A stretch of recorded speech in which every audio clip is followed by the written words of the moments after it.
Assalamualaikum warahmatullahi wabarakatuh. Selamat pagi sahabat Dargo. Jumpa lagi dengan saya di Kang Bay bersama Darkombes Channel.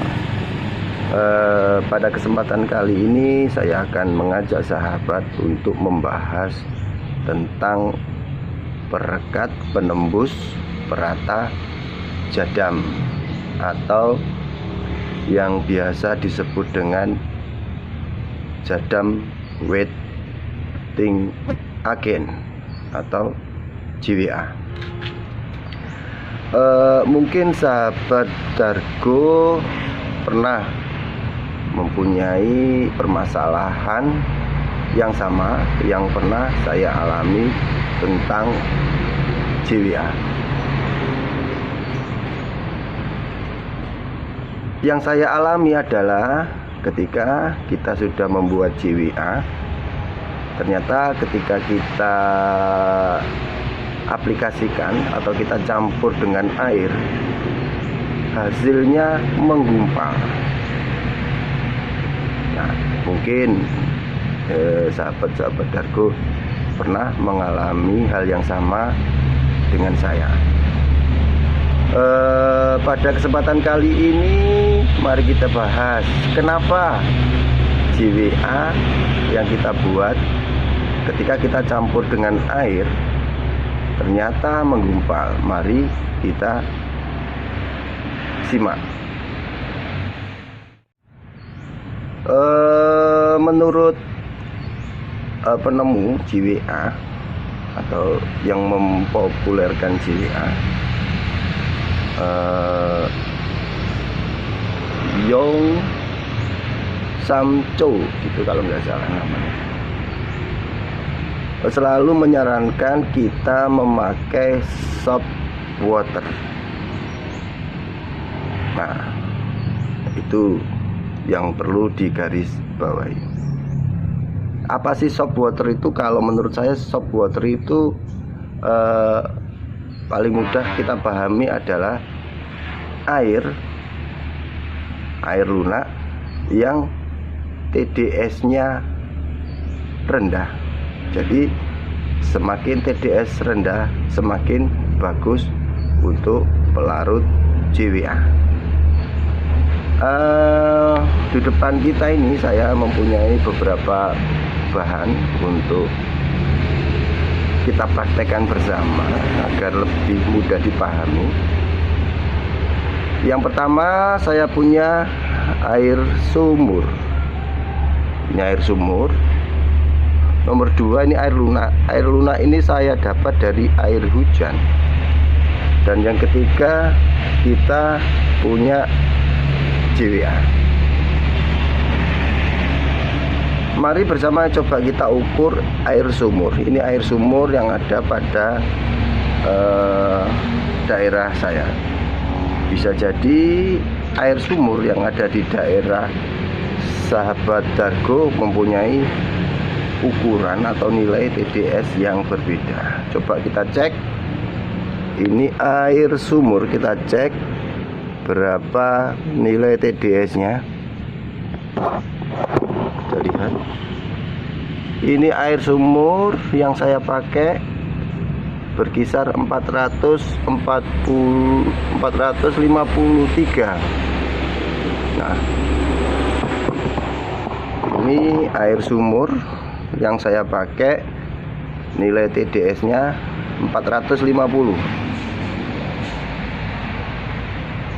Kita cek air lunak yang kita dapat dari air hujan, berapa TDS-nya.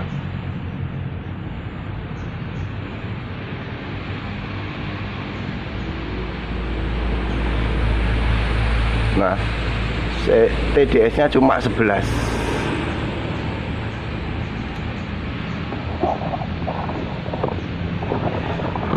Nanti akan kita lihat bersama apa yang terjadi bila JWA dicampur dengan air yang mempunyai TDS 450. Nanti reaksinya gimana? JWA kita campur dengan air hujan, air lunak yang TDS-nya tadi kita lihat bersama cuma 11. Apakah ada perbedaan dengan air sumur? Langsung saja coba kita praktekkan. Ini JWA yang saya punya. Coba kita tuangkan di air lunak dan kita tuangkan di air sumur. Nah, coba kita aduk.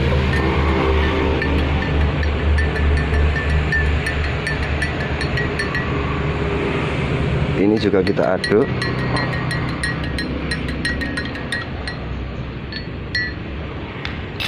Sementara kita tunggu. Dari sini kita sudah bisa melihat perbedaan antara air sumur dan air hujan. Kita lihat dari warna. Kalau JWA kita campur dengan air hujan atau air lunak atau air yang TDS-nya rendah, ini warna air tetap jernih ya pemirsa, tetap jernih sahabat. Ini yang kita campur dengan air hujan, air lunak. Kita lihat tidak ada gumpalan, tidak ada gumpalan.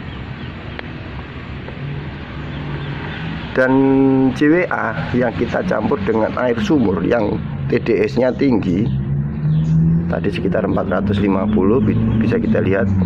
Nah, ini ada gumpalan-gumpalan sahabat, ada gumpalan-gumpalan. Mungkin bisa diperhatikan. Nah, di sini ada gumpalan-gumpalan.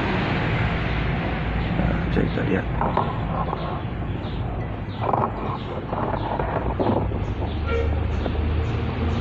Dari sini bisa kita simpulkan JWA yang kita campur dengan air yang TDS-nya tinggi akan mereaksi atau menggumpal. Jadi di situ kenapa penemu JWA ini selalu menyarankan pemakaian air lunak hampir di setiap produk-produk yang dia buat. Nah, di sini semoga menjawab permasalahan yang sahabat-sahabat alami. Sedikit bercerita, nilai TDS pada air sumur itu sangat bervariasi. Jadi di setiap daerah itu berbeda nilai TDS-nya. Monggo Pak Di. Bisa jadi air sumur di tempat saudara-saudara, sahabat-sahabat Dargo itu mempunyai TDS yang rendah, tidak seperti yang ada di daerah lain. Mungkin ada pertanyaan, kalau kita tidak mempunyai alat TDS, bagaimana cara kita mengeceknya? Mudah saja sahabat. Jadi jika sahabat punya JWA, sahabat bisa menggunakan JWA tersebut untuk mengetes apakah air yang ada pada tempat sahabat Dargo bisa digunakan untuk pencampuran JWA. Bagaimana caranya? Ya tinggal tadi seperti yang kita praktekkan. Kita ambil beberapa air, kita kasih JWA, kita lihat bagaimana reaksinya. Kalau tetap jernih, itu menandakan air di tempat Anda bisa digunakan untuk mencampur JWA.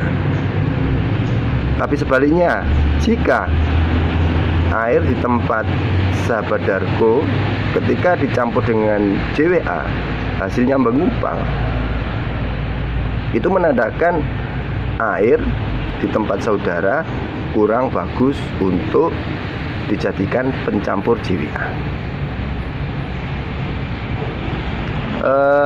sedikit pengalaman yang pernah saya alami. Ketika di tempat saya air tidak mendukung untuk mencampur JWA,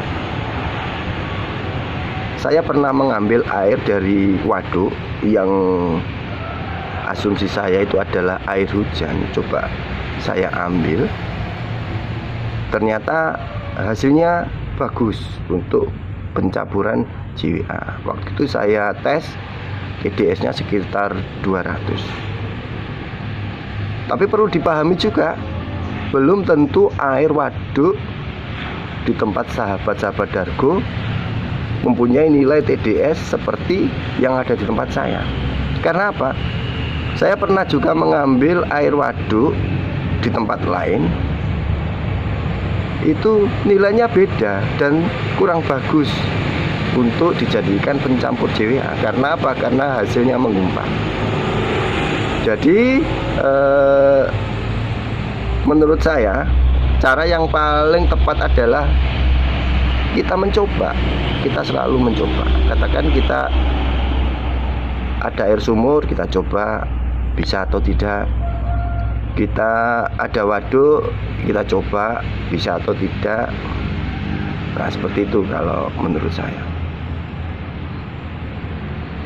Jadi ini permasalahan yang dulu sangat membingungkan saya. Karena apa? Karena kita sudah mencoba untuk membuat JWA. Ketika mau aplikasi ke tanaman, kita campur, ternyata kok menggumpal. Dan ini jawabannya ternyata seperti itu. Demikian video singkat dari saya. Semoga bermanfaat. Saya Kang Bay dan Dargo Channel. Akhirnya, wassalamualaikum warahmatullahi wabarakatuh.